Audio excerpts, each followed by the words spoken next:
Paano mag-upgrade ng skills sa HiFami app? Ito guys, sobrang dali lang nito kapag marami kang coins, kapag masipag ka gumawa ng family task. Kasi ang gamit po natin sa pag-upgrade ay family coins. Or kung marami kang coins, pwede rin gamitin mo yung coins, no? Una, i-click natin yung farm. Sa farm, makikita po natin yung treasure chest. I-click po natin yan. Dito, makikita natin yung my equipment. Tsaka yung not synthesize. Yung hindi pa natin na-complete yung mga fragments. Sa pag-upgrade ng skills, i-click natin yung skill. Ayan. Makikita po natin yung option ay family coins at tsaka yung coins mismo. So, i-click natin yung family coins para mawala yung check dyan sa coins, yung sa gold coins. Kasi kapag gamit mo yung both, talaga magbabawas yan sa family coins, magbabawas din yan sa coins mo. Sayang lang. Tapos, minsan, nag-failed pa.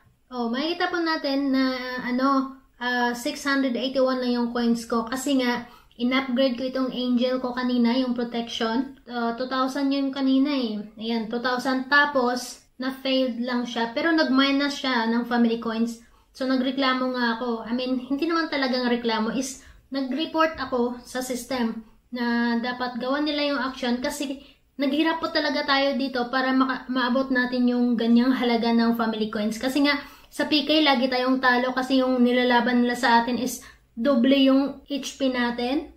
Alam niyo sa PK yung kalaban namin, yung 400 pa lang yung HP namin or yung combat namin, alam mo yung nilalaban sa amin nasa 2,000. So, paano ka pa mananalo dun? Wala talaga. So, parang nakaka-disappoint pag laging failed. Okay, so, balik na tayo. Nagkwento pa, no? Kapag may magkasya kang coins dyan, family coins, i-click mo lang kung saan yung gusto mo i-upgrade. Click mo, halimbawa, itong keys. Tapos, i-click ko yung family coins. Makikita natin, yun lang talaga yung my check. Tapos, i-click mo na yung upgrade. Hindi ko siya ma-click kasi nga, 681 lang yung family coins ko. Ayan. Hindi ko siya ma-upgrade kasi sabi niya dito, insufficient family coins. Upgrade failed, sabi.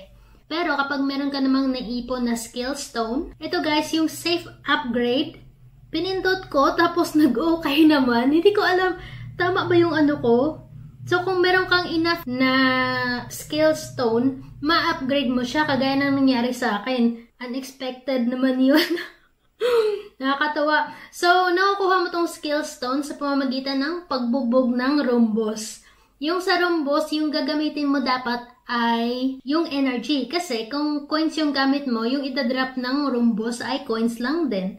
So, dapat meron kang energy. Yung full energy ka talaga, yun ang gamitin mo para magbugbog sa level 1 na rhombus. Kapag nagtatasking ka tapos level 1 pa lang yung rhombus mo, mo na yun. Bugbugin mo na gamit ang energy. Kasi kapag umaga, complete talaga yung energy natin. 30 energy tayo. Ayan. So, kung may coins ka naman, kung sa tingin mo hindi mo matatalo yung boss ng gamit ang energy, gamitan mo ng energy sa una. Tapos kapag marami na siyang na-drop, na fragments at saka skill stone, yung tatapusin mo siya ng coins. Pero meron ka pang ibang energy na pang camel. 10 energy lang naman kailangan dun sa camel eh. Ganun lang kasimple yung pag-upgrade ng skills. Ayan po, sa nagtanong po nito, ito po yung kasagutan. Maraming salamat po sa palaging pagpanood ng aking video at sa inyong suporta. Maraming salamat. Goodbye!